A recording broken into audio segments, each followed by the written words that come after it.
Rahim. Assalamu alaikum, dear students. I am Nasser Mahmood, Assistant Professor of Mathematics. Today we will discuss psychological tests and psychological questions. सबसे पहले मैं psychological test को define करना चाहूँगा आपके सामने। Psychological test का दूसरा नाम है साइकोमेट्रिक टेस्ट, यानी कि साइकोमेट्रिक टेस्ट। अब मैं आपके सामने पहले इसकी डेफिनेशन रखूंगा, फिर हम इसको तफसील के साथ डिस्कस करते हैं। यह दरअसल ऐसा टेस्ट है जो प्रोजेक्टिव टेस्टिंग के ऊपर बेस करता है, यानी ये टेस्ट किस पे? प्रोजेक्टिव टेस्टिंग या प्रोजेक्टिव टेस्ट के ऊपर ये डिपेंड करता है। इस टेस्ट से हमें ये पता चलता है कि एक सिचुएशन में एक इंडिविजुअल या एक फर्द या स्टूडेंट कैसे बिहेव करता है। उससे अगर मिलती जुलती यानी सेम सिचुएशन हो और हो तो वो कैसे बिहेव करेगा,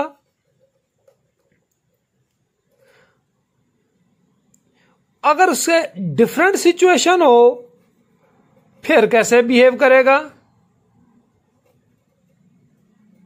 और अगर उसके अपोजिट हो फिर कैसे बिहेव करेगा। तो यानी कोई खतरनाक सिचुएशन में है तो उससे वो फाइट कैसे करेगा, या उससे वो बचेगा अपने आप को कैसे, या दूसरों को कैसे बचाएगा, या उसका बिहेवियर कैसे आप जज करेंगे। ये सारे के सारे साइकोलॉजिकल टेस्ट या साइकोमेट्रिक टेस्ट में आते हैं। तो ये इसकी एक लंबी सीरीज है। मैं आपके सामने उस सीरीज के यानी जो जिससे आप साइकोलॉजिकल टेस्ट या साइकोमेट्रिक टेस्ट या साइकोलॉजिकल क्वेश्चंस जो आपके नम्स में आने हैं या आपके एमडी कैट में आने, ये क्वेश्चन पूछे जा सकते हैं, ये ISSB में भी पूछे जा सकते हैं। तो ये सारे जिस तरह का भी टेस्ट हो उसमें ये अगर आपसे डिस्कस होते हैं तो मैं आपके सामने पहले ये साइकोलॉजिकल टेस्ट की सीरीज आपके सामने पेश करता हूं, उसके बाद हम नेक्स्ट इनको डिस्कस करते हैं। तो इस सीरीज यानी ये सारे जो टेस्ट 10 लिखे हुए हैं, इससे ज्यादा भी हो सकते हैं, लेकिन मैं आपके सामने ये डिस्कस कर लूंगा। पहला नंबर पे है आपका पर्सनैलिटी टेस्ट, दूसरा नंबर पे वर्ल्ड एप्टीट्यूड एसोसिएट टेस्ट, इसको वैट टेस्ट भी कहते हैं, WAT वैट टेस्ट। फिर मैकेनिकल एप्टीट्यूड टेस्ट है। चौथा नंबर पे थीमेटिक एप्रिसिएशन टेस्ट, इसको टैट कहते हैं, ये एप्रिसिएशन टेस्ट है। आगे सेल्फ अप्रेजल टेस्ट यानी सेट है। उसके बाद सेल्फ कॉन्फिडेंशियल टेस्ट है। फिर इमोशनल इंटेलिजेंस टेस्ट है, यानी अगर आपको कोई स्टिमुलस दिया जाता है, आपको इमोशनल किया जाता है, तो आप इमोशनल सिचुएशन में कैसे अपने आप का रिएक्शन शो करते हैं, या अपने कोई आपको इमोशनल करता है तो वहां पे आप बिहेव कैसे करते हैं। सेल्फ एस्टीम टेस्ट है, सेल्फ मोटिवेशनल टेस्ट है, स्केलेबिलिटी टेस्ट है। ये सारे के सारे टेस्ट हैं। तो सबसे पहले मैं आपके सामने पर्सनैलिटी टेस्ट को ये आज मेरा पहला लेक्चर है, आगे मेरी सीक्वेंस इन्हीं टेस्टों के ऊपर डिपेंड करेगी, बारी बारी जो नेक्स्ट आने वाले लेक्चर्स हैं। तो पहले हम पर्सनैलिटी टेस्ट की तरफ आते हैं, जो साइकोलॉजिकल टेस्ट की पहली टाइप है। जैसे हम कहते हैं ना कि हर बंदे की एक नेचर है, या उसकी ये पर्सनैलिटी, किसी की अच्छी है, किसी की बुरी है, कोई हर वक्त खुश रहता है, कोई हर वक्त चिड़चिड़ा रहता है। हर एक के मुख्तलिफ सिचुएशन होती है, कोई कैसे बिहेव करता है। कुछ लोग मुश्किल सिचुएशन में भी अपने आप को फेस करके इजी फील करते हैं, और कुछ नॉर्मल सिचुएशन या थोड़ी सी भी अब नॉर्मल हो तो उसमें अपने आप को बड़ा ही बुरा फील करते हैं या अपना टेम्परामेंट लूज कर देते हैं। तो ये पर्सनालिटी टेस्ट के लिए उनकी पर्सनालिटी को चेक करने के लिए ये टेस्ट यूज किया जाता है। तो मैं पहले थोड़ा सा आपके सामने ये डिफाइन करना चाहूंगा। तो personality test aims to describe the aspect of persons character that remain stable throughout that person's life. तो जैसे वो जिंदगी में तकरीबन वो जिस तरह की जिसकी नेचर हो, पर्सनैलिटी हो, वो जिंदगी भर उसी तरह ही रहती है। बहुत कम होते हैं जो अपने आप को बदलते हैं। तो आपका जो टेस्ट होने हैं, ये बेशक नम्स में हो, आपका टेस्ट ISSB में हो, आपका टेस्ट MD कैट में हो, या किसी और फोर्सेस में टेस्ट हो, तो उसमें आपका पहले नंबर पे पर्सनालिटी टेस्ट चेक किया जाता है। उसकी सीरीज में आपको मैं तकरीबन 10 टेस्ट बता चुका हूं। उनको मुख्तलिफ तरीकों से वो आपसे क्वेश्चंस करेंगे। ये पर्सनैलिटी की जो अहमियत है, किसी भी बंदे की सिग्निफिकेंस, उसी हिसाब से ही उसको जॉब या एडमिशन दिया जाएगा। तो इसकी बड़ी ही इंपॉर्टेंस है। तो सबसे पहले आपकी जो पर्सनैलिटी चेक की जाती है, उसके लिए जो इनकम्प्लीट सेंटेंस का एक टेस्ट दिया जाता है और कहा जाता है कि आप उसको कंप्लीट करें। तो इस टेस्ट को एक टेक्निक का नाम है, वो है रोटर इनकम्प्लीट सेंटेंस ब्लैंक। ये क्या लिखा? रोटर इनकम्प्लीट सेंटेंस ब्लैंक, यानी RI, rotor incomplete sentence blank. तो आपको कुछ ब्लैंक सेंटेंस दिए जाएंगे, आपने उनको कंप्लीट करना है। तो आप जब उनको कंप्लीट करेंगे तो उससे आपकी पर्सनैलिटी, आपका एटीट्यूड, आपका बिहेवियर, आपका करैक्टर उनके सामने आ जाएगा। जो आपकी पर्सनैलिटी को चेक कर रहा है, जो आपको ऑब्जर्व कर रहा है, जो आपका साइकोलॉजिकल टेस्ट लिया जा रहा है, साइकोलॉजिकल क्वेश्चंस जो आपसे पूछे जा रहे हैं। तो आइए हम थोड़े से इनकम्प्लीट सेंटेंस, इनकी एक टेक्निक भी है। पहले मैं आपको थोड़े से इनकम्प्लीट सेंटेंस, आपके सामने इनकम्प्लीट सेंटेंस अब हम डिस्कस करते हैं। अब पहला सेंटेंस है कि प्लेइंग ऑफ गेम्स। अब आपके जहन में होगा कि वेस्टेज ऑफ टाइम है। आप कह सकते हैं ये गलत तो नहीं है, लेकिन आपने क्या काम करना है, आपने अच्छा सेंटेंस बनाना है, पावरफुल सेंटेंस बनाना है, मीनिंगफुल बनाना है, कंस्ट्रक्टिव सेंटेंस बनाना है। आप इसको प्लेइंग ऑफ गेम्स यानी वेस्टेज ऑफ टाइम तो लिख सकते हो, लेकिन यह भी तो है कि playing of game is good for health. आप इसका ये लिखेंगे तो ये ज्यादा आपका अच्छा आंसर है, इज गुड फॉर हेल्थ। ये इसका बहुत ही परफेक्ट, बोल्ड और विजनरी आंसर है। आगे पाकिस्तान इज प्रोग्रेसिंग। किस में प्रोग्रेस कर रहा है? साइंस में कर रहा है, एजुकेशन में कर रहा है, स्पोर्ट्स में कर रहा है।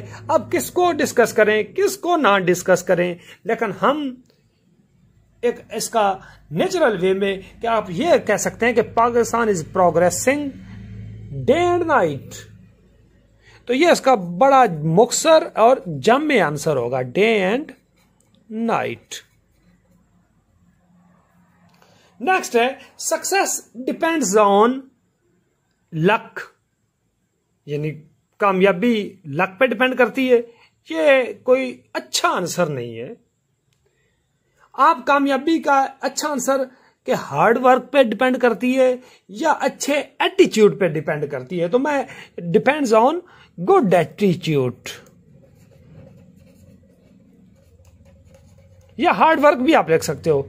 ही ऑलवेज लाइक्स, वो किसे पसंद करता है। आप उसका कोई और भी तो आप म्यूजिक कह सकते हैं, आप कह सकते हैं वो ही लाइक्स गुड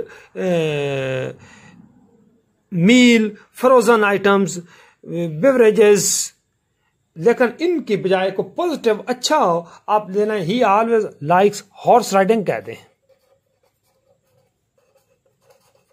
यानी पॉजिटिव, कंस्ट्रक्टिव, नेचुरल और विजन अंदाज में आपने चलना है। आगे आवर फ्लैग इज आवर, आप कह सकते हैं कि ये हमारा नेशनल प्राइड है, यानी हमारा क्या है, our flag is our national pride. अब आप कहेंगे कि our flag is green and white, वो भी बात तो ठीक है। Our flag is good, our flag is so and so आप कह सकते हैं, लेकिन अगर नेशनल प्राइड कहते हैं तो यह सबसे अच्छा और बोल्ड सेंटेंस आपका कहलाएगा। आगे स्टूडेंट शुड ऑलवेज क्या करना चाहिए, take part, always play, always games. लेकिन अगर आप कहेंगे student should always work hard, तो ये ज्यादा बेहतर बेस्ट ऑप्शन या चॉइस है। आगे आई कैन नॉट टॉलरेट, तो I can not tolerate injustice,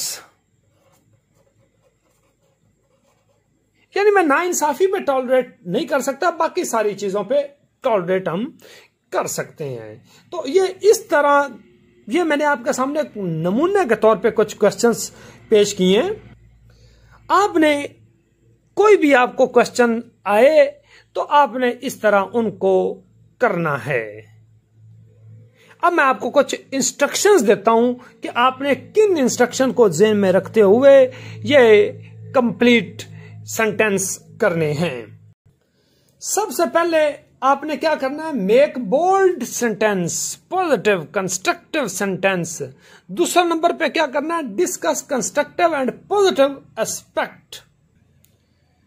तीसरे नंबर पे discuss your own way in the sentence, यानी आप कोशिश करें कि अपनी राय दें। जैसे मैंने आपको सवालों में अपनी राय जो बेस्ट ऑप्शन थी वो आपको देने की कोशिश। डोंट बी पेसिमिस्टिक, यानी पेसिमिस्टिक नहीं होना, टची नहीं होना।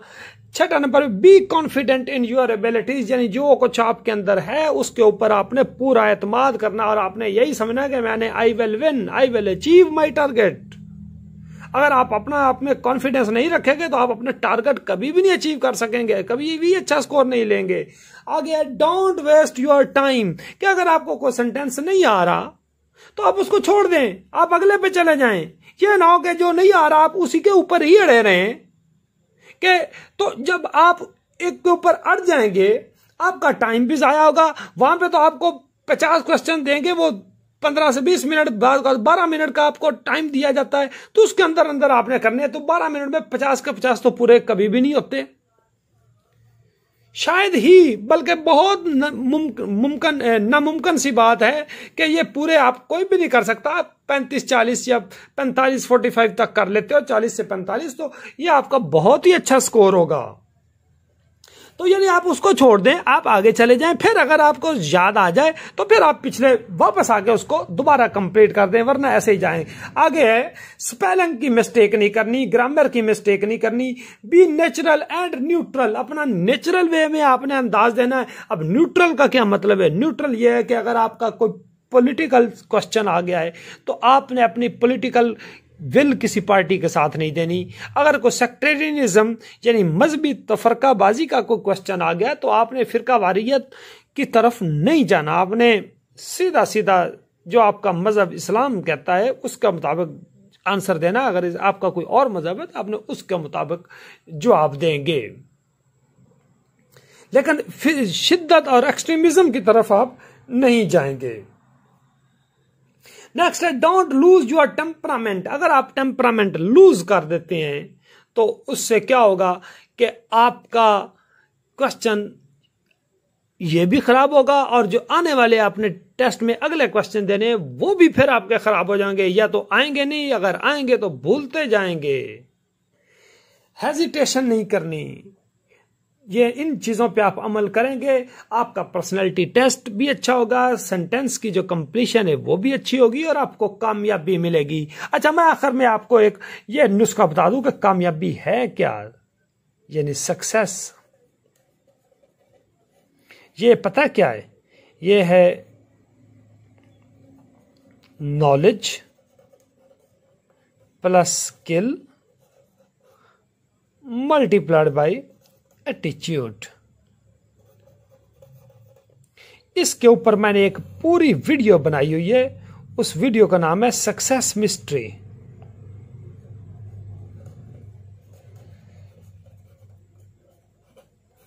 आगे मेरा नाम लिखेंगे, मेरे चैनल का नाम भी नासिर महमूद है, success mystery by Nasir Mahmood, या आप मेरे चैनल की प्ले लिस्ट में से motivational videos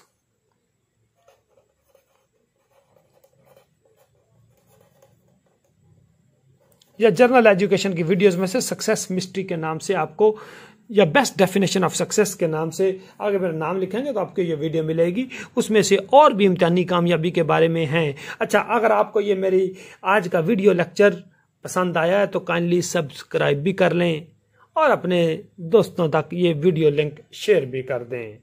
thank you ji.